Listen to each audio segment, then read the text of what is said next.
చూద్దామా మత్తయి సువార్త 11వ అధ్యాయం 28వ వచనం నుంచి 30 వచనాల వరకు చదివితే అక్కడ చక్కటి మాటలు ఉన్నాయి. చదువుదాం. ప్రయాసపడి భారం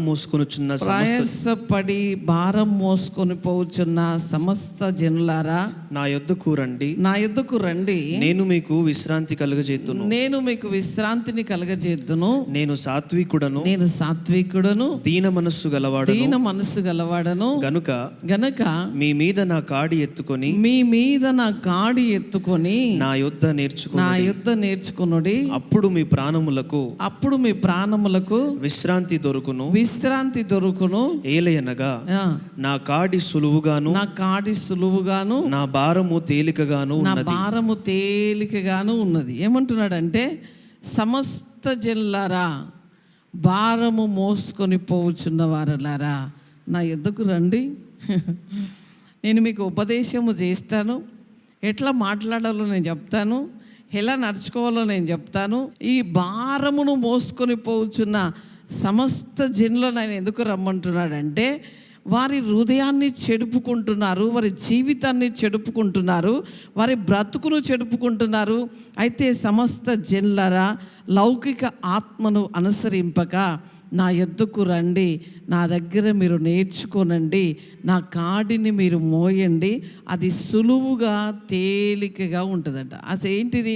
నిన్ను వలె నీ పొరుగువాన్ని ప్రేమించు, దొంగతనం చేయకు, నరహత్య చేయకు, నీ పొరుగువాన్ని ఆశించకు, నీ రక్త సంబంధికి ముఖము తిప్పుకొనకు, వారు ఒకవేళ దరిద్రులైతే వారిని ఆదరించు, ప్రేమించు. ఇవన్నీ చేస్తే మన హృదయంలో ఎంత ఆనందం ఉంటుందో మీకు తెలుసా? ఎంత సంతోషం. ఆకలి కలిగిన వానికి భోజనం పెడితే ఎంత తృప్తి కలుగుతుందో మీకు తెలుసా? బాధలో కష్టములో ఉన్నవాని దగ్గరికి వెళ్ళి వాని కన్నీరు తుడిచి ఆదరణ మాటలు 4 చెప్తే ఎంత భారము వారికి తొలగిపోతుందో మీకు తెలుసా? ఇలాంటివి నా దగ్గర నేర్చుకోండి. నా కాడి చాలా సులువుగా ఉన్నది.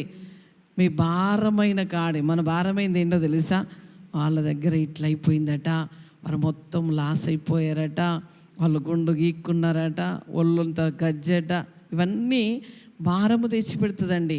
ఎంతసేపు లోకవార్తలు చెప్పుకున్నంతసేపు మన హృదయము బరువెక్కుతుంది. మనలో ఉన్న ఆత్మీయత తగ్గిపోయి మనము లోకానుసారమైన వ్యక్తులుగా మార్చబడినప్పుడు, లోకము వార్తలు విన్నప్పుడు శరీరములో శరీర ఆశలను, శరీర యొక్క సంబంధమైన వాటిని అన్నిటినీ వెతుకుతూ తిరుగుతుంది. కానీ ఎప్పుడైతే ఆయన దగ్గర నేర్చుకొని ఆయన ఆత్మను అనుసరించి నువ్వు నడుచుకున్నప్పుడు నీవు తేలికైపోతావు. ఆయన ఒక సిలువను నువ్వు మోసినప్పుడు, ఆ సులువైన భారము అది మోసుకుంటూ వెళ్ళినప్పుడు ఇతరులను నువ్వు ఆదరించి, ప్రేమించి వారి గాయములు కట్టే ఒక వ్యక్తిగా నువ్వు మార్చబడతావు.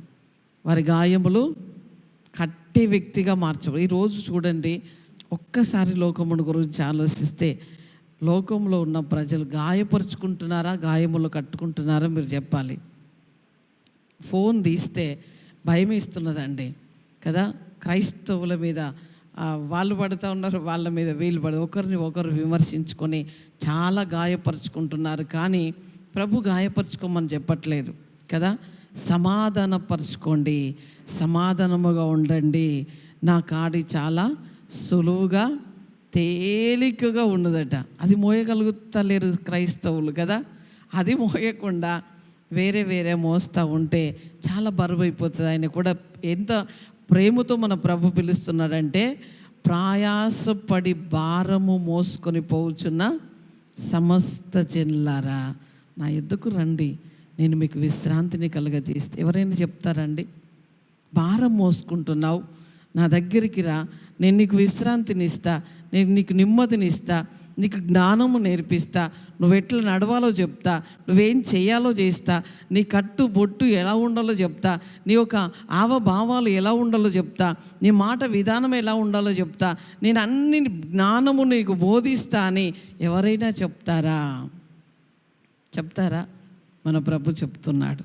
మన భారము మనం మోసుకొని పోవడం కాదు, ఆయన దగ్గరికి వస్తే ఆయన సులువైన కాడిని ఇస్తాడట, అది తేలికగా ఉంటుందట.